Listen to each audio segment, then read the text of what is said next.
Hi hello నమస్తే అండి. నేను మీ Sravanthi. Welcome back to Sravs Vantillu channel. ఈరోజు మన ఛానల్లో ఎంతో టేస్టీగా ఉండేటువంటి గోంగూర నిల్వ పచ్చడి ఎలా తయారు చేసుకోవాలో చూద్దాము. ముందుగా మన ఛానల్ చూస్తున్న వాళ్ళు please like the video, subscribe my channel. ఈ గోంగూర నిల్వ పచ్చడి తయారు చేసుకోవడం చాలా ఈజీ అండి. మీరు కూడా ఒకసారి ట్రై చేయండి. ఇక్కడ నేను 3 కట్టెల గోంగూర తీసుకున్నాను. ఇలా ఆకులని తీసి శుభ్రంగా కడిగి పక్కన పెట్టేసుకోవాలి. ఇప్పుడు స్టవ్ ఆన్ చేసి స్టవ్ పైన కడాయి పెట్టుకొని 1 టేబుల్ స్పూన్ ఆయిల్ వేసుకొని ఆయిల్ హీట్ అయిన తర్వాత అందులో కొద్దిగా మెంతులు అలాగే జీలకర్ర వేసుకోవాలి. ఇక్కడ నేను 3 కట్టెల గోంగూరకి 15 నుండి 18 ఎండుమిర్చి తీసుకుంటున్నాను. మీకు స్పైసీనెస్ ఎక్కువ కావాలంటే మరొక 5 నుండి 6 ఎండుమిర్చి వేసుకోండి.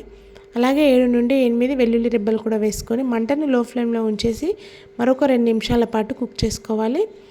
అలా ఫ్రై అయినటువంటి ఎండుమిర్చిని తీసి ప్లేట్లో వేసి పక్కన పెట్టేసుకొని చల్లార్చుకోవాలి. ఇప్పుడు అదే కడాయిలో మనం ముందుగానే శుభ్రంగా కడిగి పెట్టుకున్నటువంటి గోంగూర ఆకులను కూడా వేసేసుకొని ఫ్రై చేసుకోవాలి. ఇలా గోంగూర ఆకులను వేసిన తర్వాత మంట అనేది లో టు మీడియం ఫ్లేమ్ అడ్జస్ట్ చేసుకుంటూ కుక్ చేసుకోండి. ఇలా ఒక 5 నిమిషాల పాటు కుక్ చేసుకోవడం వల్ల అందులోని వాటర్ అనేది డ్రై అయిపోయి ఇలా మన వీడియోలో చూపిస్తున్న విధంగా కుక్ అయిపోతాయి. అలా ఒక 2 నిమిషాల పాటు కుక్ చేసుకున్న తర్వాత స్టవ్ ఆఫ్ చేసేసేయండి, చల్లార్చుకోవాలి.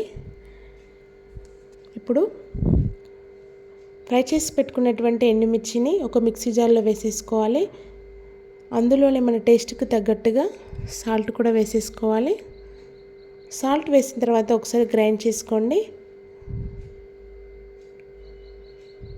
ఇప్పుడు అదే మిక్సీ జార్లో మనం ముందుగానే కుక్ చేసి పెట్టుకున్నటువంటి గోంగూర ఆకులను కూడా వేసేసుకొని మరీ మెత్తని పేస్ట్లా కాకుండా కొద్దిగా బరకగా గ్రైండ్ చేసుకోవాలి. చూస్తున్నారు కదా, ఇలా మన వీడియోలో చూపిస్తున్న విధంగా గ్రైండ్ చేసుకోండి. ఇప్పుడు స్టవ్ ఆన్ చేసి కడాయి పెట్టుకొని అందులో 4 టేబుల్ స్పూన్ల ఆయిల్ వేసుకోండి. ఆయిల్ హీట్ అయిన తర్వాత 1 టేబుల్ స్పూన్ ఆవాలు, జీలకర్ర అలాగే 2 ఎండుమిర్చి కూడా వేసుకోవాలి. అలాగే క్రష్ చేసి పెట్టుకున్నటువంటి వెల్లుల్లి రెబ్బలు, కొద్దిగా కరివేపాకు కూడా వేసుకొని పసుపు కూడా వేసుకోండి. మనం ముందుగానే మిక్సీ చేసి పెట్టుకున్నటువంటి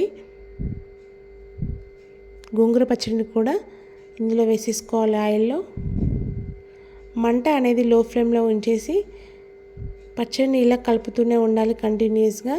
కింద అనేది మాడకుండా చూసుకోండి. ఇలా ఒక 5 నిమిషాల పాటు కలపడం వల్ల అందులోని వాటర్ ఏదైనా ఉంటే డ్రై అయిపోతుంది. అలా మరొక 2 నిమిషాల పాటు ఫ్రై అయిన తర్వాత మనకి సైడ్స్ నుండి ఆయిల్ అనేది రిలీజ్ అయిపోతుంది. అప్పుడు మన పచ్చడి రెడీ అయిపోయినట్టే.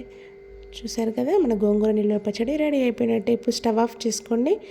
దీనిని ఒక డబ్బాలో వేసుకొని స్టోర్ చేసుకుంటే 15 రోజుల పాటు నిల్వ ఉంటుందండి. వేడివేడి అన్నంలో కూడా వేసుకొని పైనుండి కొద్దిగా నెయ్యి వేసుకొని తింటే చాలా టేస్టీగా కూడా ఉంటుంది. దీంట్లో విటమిన్ సి కూడా చాలా బాగుంటుంది, ఆరోగ్యానికి కూడా చాలా మంచిది. మీరు కూడా ఒకసారి ట్రై చేయండి. మరిన్ని టేస్టీ అయినటువంటి వంటకాల కోసం మన ఛానల్ని సబ్స్క్రైబ్ చేసుకోండి. Thank you for watching my channel. Thank you.